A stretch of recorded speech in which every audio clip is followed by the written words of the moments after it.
यहाँ बहुत कष्ट है, कर्जा भी बढ़ गया, तकलीफें भी बढ़ गई, बहुत दुख भी बढ़ रहा है, कहीं परिवार सही नहीं चल रहा है, तो प्रयास करते रहा करो। हफ्ते में एक बार एक चावल का दाना जल के पात्र में डाल लिया, एक काली मिर्च जल के पात्र में डाल ली और उस जल को ले गए, थोड़ा सा चंदन का छींटा डाल दिया, ले जाकर शिव जी को समर्पित कर दिया। शंकर को जल चढ़ाने के लिए 5 स्थान हैं जहां शिव को जल चढ़ाया जाता है और शंकर उस जल को स्वीकार करते हैं, जिसको पंचगंगा कहा गया।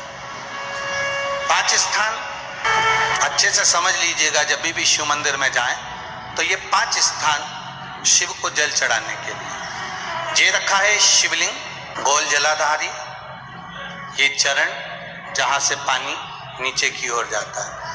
शंकर भगवान के 13 बच्चे हैं, 13 के 13 बच्चे, शिव जी का संपूर्ण परिवार, 33 कोटि देवता, 64 योगनियां, सब शिवलिंग के आसपास में। शंकर जी के मंदिर में जाकर ये कभी ना विचार करना कि पार्वती जी को ढूंढना पड़ेगा या गणेश जी को ढूंढना पड़ेगा या कार्तिकेय जी को ढूंढना पड़ेगा या भैरव को ढूंढना पड़ेगा। हमें शंकर के मंदिर में जाकर किसी देवता को ढूंढने की जरूरत नहीं है।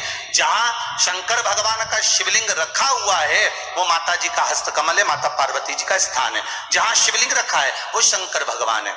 जहां जलाधारी है उस जलाधारी के पास में जहां पानी बहता है बीच में अशोक सुंदरी का स्थान है। जहां से पानी बह रहा है उसका राइट भाग, वहां गणेश जी का स्थान है, लेफ्ट भाग कार्तिकेय जी का स्थान है। शंकर भगवान के ऊपर जो जल गिर रहा है वो शंकर भगवान की 5 लड़कियां, जया, विषहरा, शामली बारी, दौतली, देव, ये शंकर जी की 5 बेटियां ऊपर हैं। जहां से पानी बहकर उस निकासी से, जहां नाली बनी रहती है, पानी जहां से निकलकर बाहर मंदिर के जा रहा है वो 33 कोटि देवताओं का स्थान है। इसलिए सारे मंदिरों की परिक्रमा हो सकती है पर शंकर जी के मंदिर की परिक्रमा नहीं करते, क्योंकि वो जल जो जा रहा है वो 33 कोटि देवताओं का स्थान है, उसको हम लांघ नहीं सकते। वो स्थान जल चढ़ाते समय आप इसका स्मरण रखें। पानी का जब पात्र लेकर जाते हैं मंदिर के अंदर, सबसे पहले शिव जी का जो जलाधारी है उसमें राइट भाग पर अपनी मनोकामना कर कर जल चढ़ाएं,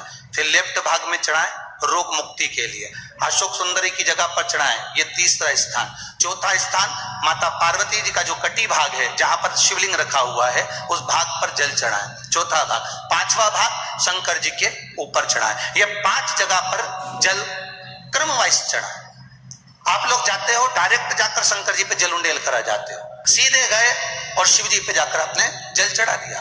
हमारे यहाँ शास्त्र कहता है जैसे अपन देवताओं की पूजन करते हैं तो पंडित जी सबसे पहले पूजन किसकी कराते हैं? जम के बोलो जरा, गणेश जी की। गणेश जी के बाद पूजन कराते कराते कराते कराते कराते कराते आगे के सारे देवता कराते कराते कराते कराते फिर मूल पूजन पर पहुंचते हैं। आप डायरेक्ट मूल पूजन पे पहुंच जाते हो। और सरल भाषा में समझ लो, जितनी सरल भाषा में समझोगे ना उतना अपने जीवन में उतर जाएगा। इस छत के ऊपर आपको चढ़ना है, निशानी रखी है, पाए लगे हुए हैं, आप कैसे चढ़ोगे? एक एक पाए पर पांव रखकर चढ़ोगे कि डायरेक्ट पहला पे रखोगे आखिरी पर? जम के बोलिए जरा, एक एक पाए पर पांव रखोगे ना कि धीरे धीरे हमको चढ़ना है। उसी तरह शिव मंदिर में पहुंचने के बाद पहला गणेश स्थान, कार्तिकेय स्थान, अशोक सुंदरी का स्थान। अशोक सुंदरी के स्थान पर जल क्यों चढ़ाया जाता है? क्योंकि भगवान शंकर की सबसे छोटी लड़की जो है वो अशोक सुंदरी है, और ये जो छोटी लड़की है अशोक सुंदरी, ये नारी को अखंड सौभाग्यता का वर प्रदान करती है। कौन सी नारी को? किस नारी को अखंड सौभाग्यता देती है?